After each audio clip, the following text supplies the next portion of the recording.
낮은 자세로 바라보며 집중 타격합니다. 뉴스 로우킥.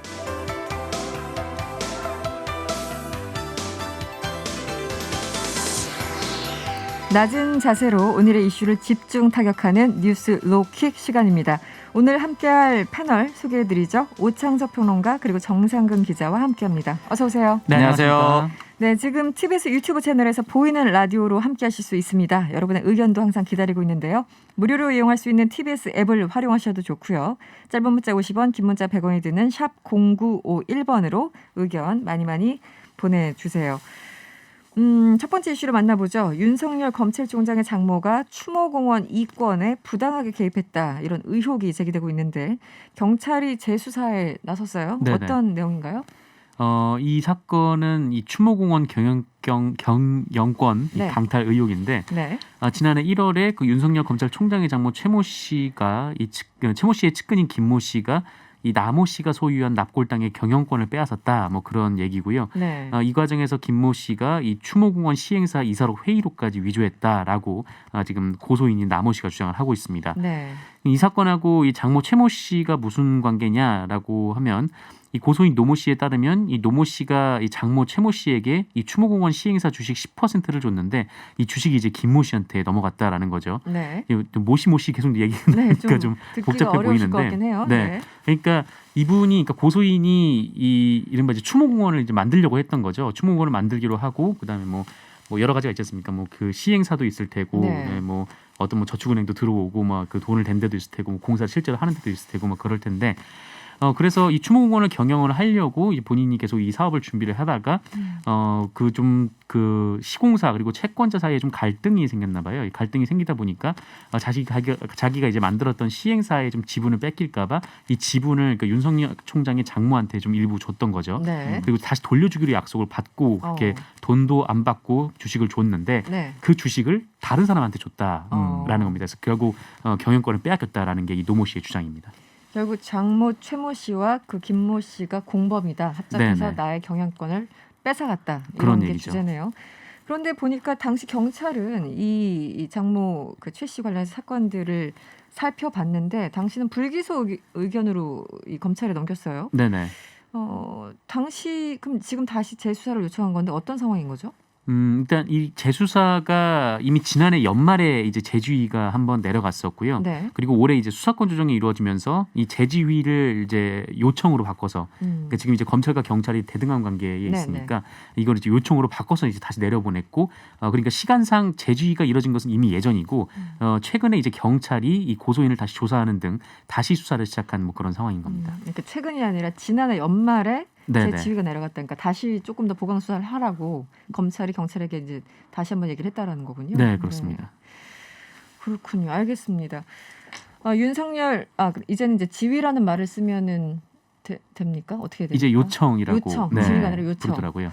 어렵습니다. 네.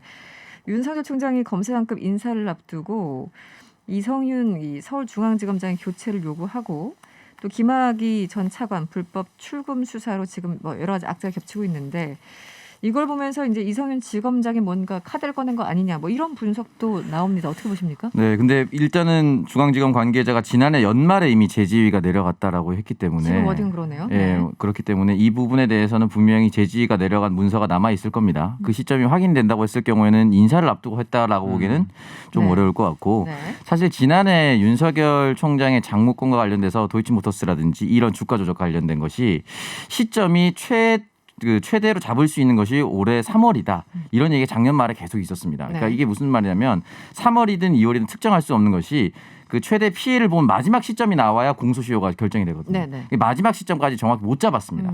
그걸 이제 추산한 것이 이제 2월, 3월이다라고 해서 윤석열 총장 장모권이 이 납골당 문제뿐만이 아니라 다른 부분까지 다 연결되어 있었습니다. 네. 아마 그런 부분에서 하나가 들어가 있을 것이라고 저는 추정이 되고 이 납골당 문제는 2005년부터 이제 시작된다는 거예요. 2005년이요. 네. 그러니까 연구 영역에 들어가서 2005년부터 시작이 돼서 2009년에 시공사와 신한저축은행으로부터 돈을 빌렸다가 2013년에 왔는데 갑자기 여기서 용역이 점거를 해서 돈을 당장 달라 이렇게 해서 이때 법조인 브로커 김 씨가 와서 윤석열 장모 최 씨와 윤석열 검사를 알고 있는데 나를 공동대표로 올려주면 무마해주겠다. 그래서 공동대표로 올리면 50대 50이잖아요.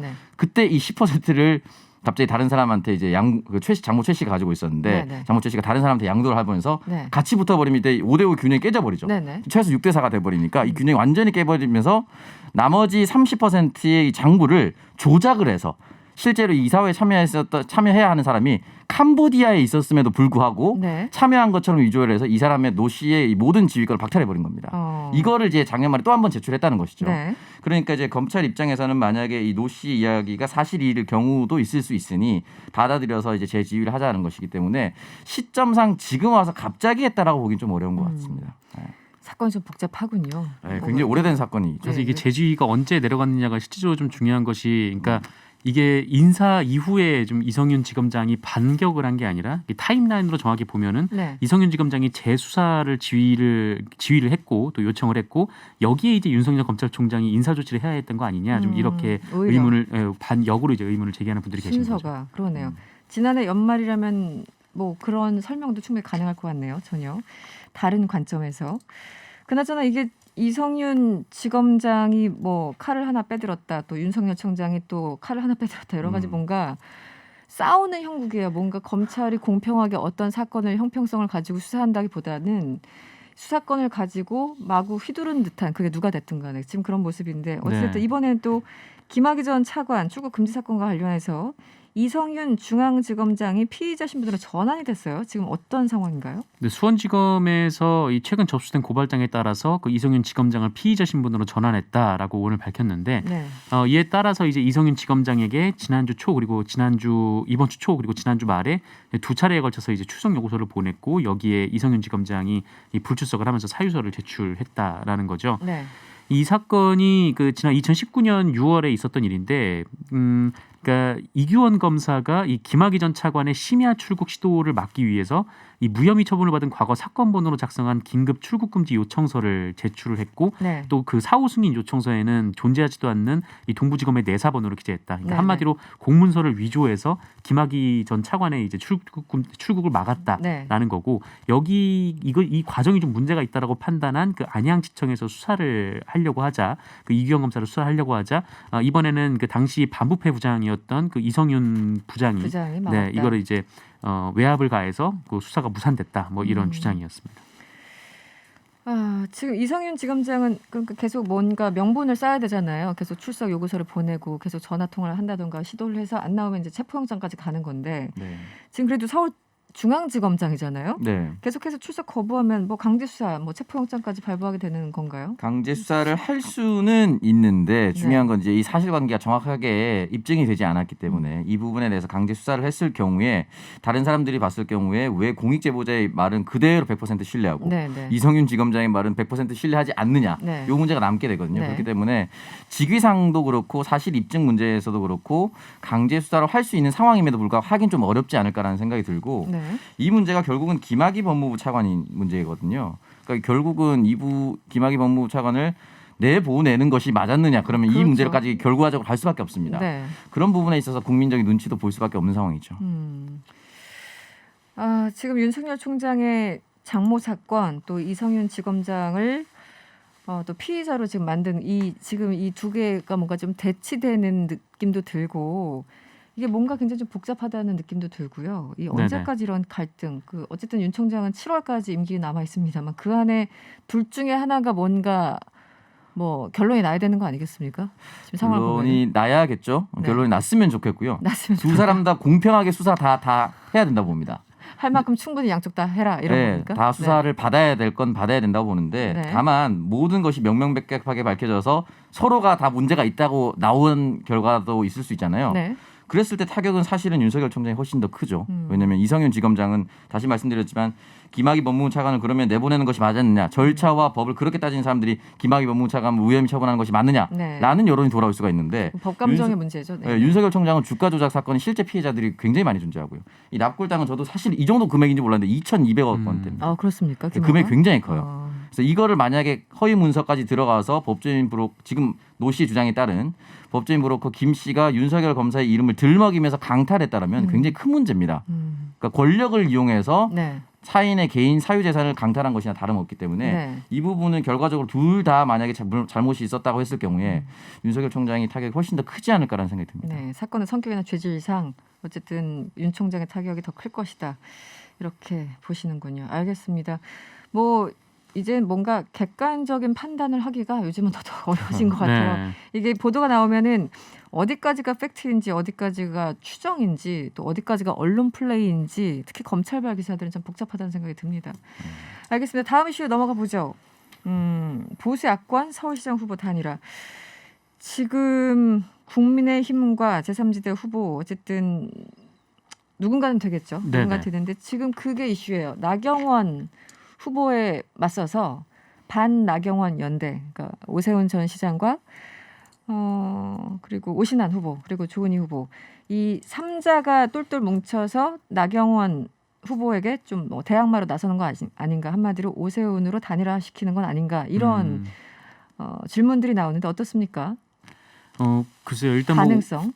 가능성은 네. 일단 오세훈 후보는 뭐 필요하다라는 입장인 것 같아요. 그러니까 나경원 후보하고 오세훈 후보가 좀 박빙인 상황이다 보니까 네. 아무래도 여성 가산점이 있는 나경원 후보가 더 유리할 수밖에 없는 지금은 이제 그런 상황인데 그러니까 오세훈 후보 같은 경우에는 뭐 단일화를 하는 게 좋은데 뭐 다만 아직 뭐 조은희 후보라든지 오신환 후보에게 뭐 제안을 한 상태는 아니다. 뭐 네, 이런 내부 검토는 하고 있는데 그쪽에 어떤 타진을 한 건 아니다. 이 네, 정도 네, 워딩이죠. 의사를 지금? 물어보지는 않았다라는 네. 거고 반면에 지금 오신환 후보라든지 조은희 후보 같은 경우에는 뭐 단일화를 검토하고 있지는 않다 이렇게 얘기를 하고 있는 상황입니다. 네, 끝까지 가겠다. 뭐 이렇게까지 워딩이 나오는데. 이게 아무래도 이제 오세훈 후보 같은 경우는 단일화를 해서 반 나경원 구도를 형성해서 본인이 본선 후보가 되고 싶어 할 거고요.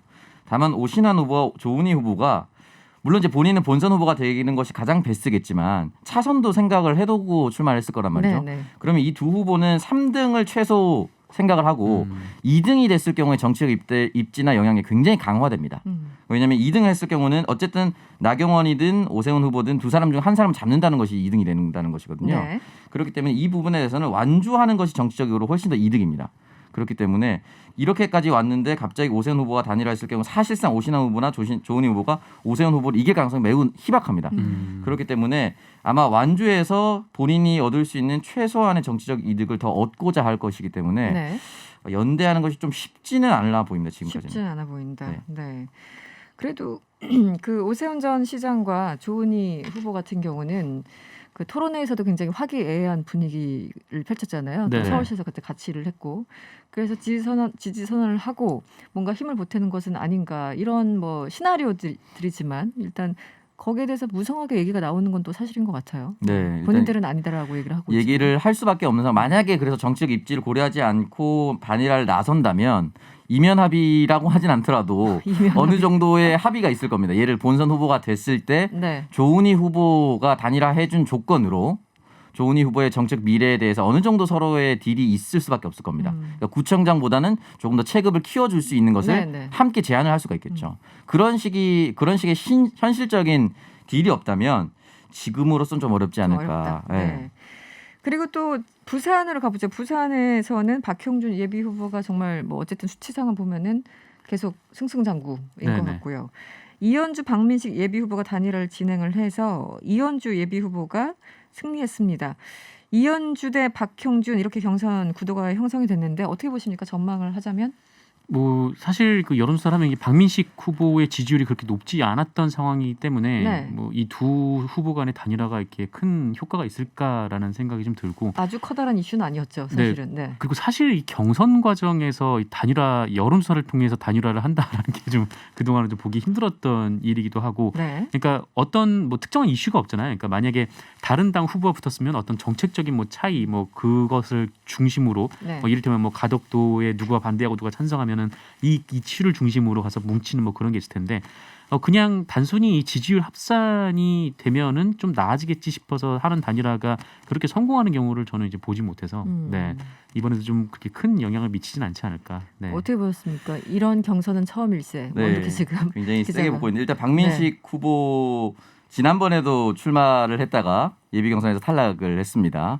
부산의 재선 의원임에도 불구하고 사실은 아직까지도 부산 시민들에게 큰 인물로서는 인정을 받지 못하고 있다는 것에 대해서 박민식 전 의원은 굉장히 가슴 아프고 저는 이 싸움이 계란으로 바위치기 하는 싸움인 것 같아요. 네. 그래서 박형준 후보가 전혀 흔들리지 않는데 중요한 건 뭐냐면 이 정치에서 계란으로 바위치기가 늘 바위가 우세한 게임이 아닙니다. 왜냐하면 네. 이현주 의원이 계란을 던지면 계란을 던져서 바위를 더럽힐 수는 있거든요. 그렇죠. 지금 네. 너무 더럽혀놨어요. 그래서 사실은 민주당 후보들도 잘 모르는 옛날 모든 사건들 다 끄집어내서 네. 그 보좌관과 왜 함께 일하고 있습니까? 이런 것들이 이제 실형을 살았던 보좌진이 함께 캠프에 또 합류해서 일을 하고 있거든요. 네네. 그럼 실형을 살았던 사람들의 잘못을 덮어준 것인가? 아니면 그때 같이 했는데 그 사람만 덮어 쓴 것인가? 이 문제가 나올 수밖에 없습니다. 네네. 그런 것들로 지금 바위를 계속해서 계란으로 더럽히고 있는 상황이라 네. 이것이 과연 도움이 되는 것이 국민의힘 측에 저는 결국 본선 후보에 누가 올라갈지 모르겠지만 현재로서는 박형준 후보가 매우 유리한데 박형준 후보가 본선에 올라갔을 경우에 이현주 후보가 제기했었던 모든 내용을 민주당 후보가 그대로 제기하면 됩니다. 그렇겠죠. 보통 그렇죠. 네, 네. 이게 근데 지금이야 예비 경선이라서 조용조용하게 지나가지만 본선 후보가 됐을 경우에는 부산 시민 전체가 판단하게 되는 문제거든요. 네. 그리고 부산 시민을 넘어서 다른 지역에서도 그건 좀 너무 심한 것이 아니냐라고 다룰 수밖에 없습니다. 그렇기 때문에 이 부분에 대해서 과연 1차전은 바위가 승리할지 모르나 계란으로 더럽혀진 바위가 네. 2차전에서 어떻게 될지 본선에 갔을 때. 네, 본선에서 네. 어떻게 될지 좀 지켜봐야 될 것 같습니다. 그런 경우만 이제 당내 경선 이제 열심히 모니터링을 하고 있다가 이런 문제가 있었구나. 그래서 그 이슈를 가지고 다른 당에서 열심히 활용하는 네. 그런 경우 참 많이 봤는데 이번에도 역시 그런 케이스가 아닌가 싶고요. 그나저나 이 가운데 나경원 전 의원 캠프에 이수정 교수가 합류했습니까? 네, 이수정 교수가 뭐 자문 역할로 합류했다고 하고요. 네. 관련해서 이수정 교수는 뭐 이전에도 뭐 나경원 후보한테 자문도 했었고 네. 또 일전에 또 이제 여당 쪽에도 지원을 많이 했는데 뭐 지금은 뭐 민주당 쪽에는 뭐 나 아니어도 다른 사람이 많지 않냐 뭐 그러면서 뭐 본인은 뭐 여야 가리지 않고 도와주겠다 이미 선언을 했기 때문에 뭐 나경원 후보뿐만 아니라 그 안철수 후보와도 간담회도 했고 또 가리지 않고 다 도와주고 있다 이렇게 얘기를 하기도 했습니다. 여야 불문하고 내 전공을 살려서 정책 자문을 하고 있다. 뭐 이런 뜻인데 네. 이수정 교수는 지난해부터 이제 야당 쪽에 많이 좀 합류를 하셔서 뭔가 정치를 하려는 것은 아닌가 이렇게 또 궁금해하시는 분들이 계세요. 뭐 이렇게 찬반을 떠나서 일단 정치를 하려는 것인가 이렇게 뭐지 이렇게 보시는 분들이 있는데 일단 오창석 평론가는 개인적으로 어떻게 보십니까? 저는 일단은 정치를 하고 싶은 사람이 해야 된다고 보고요. 나중에 이수정 교수가 정치 설령한다고 하더라도 네. 그간의 걸어온 과정에 대해서 뭐 비판하고 싶거나 그런 마음은 없습니다. 네네. 다만 정치와는 상관이 없다. 나는 정책 자문만 한다라는 이야기는 너무 순수한 마음이 아닌가. 진심이라면. 네. 왜냐하면 그 후보는 정확하게 정당이 정해져 있고 그 후보가 어떻게 걸어왔는지는 모든 국민들이 알고 있습니다. 근데 그 사람과 옆에 함께 서 있다는 것이 얼마나 큰 정치적 메시지가 된다는 것을 본인 스스로가 더 잘 알 겁니다. 네. 그래서 새로운 후보들이 등장할 때마다 정치학계의 원로를 찾아간다든지 정치학과의 교수를 찾아간다든지 이런 것들이 그 사람에게서 힘을 얻고 있다. 나는 이 사람의 지지를 얻고 있다. 이런 메시지를 받기 위해서 가거든요.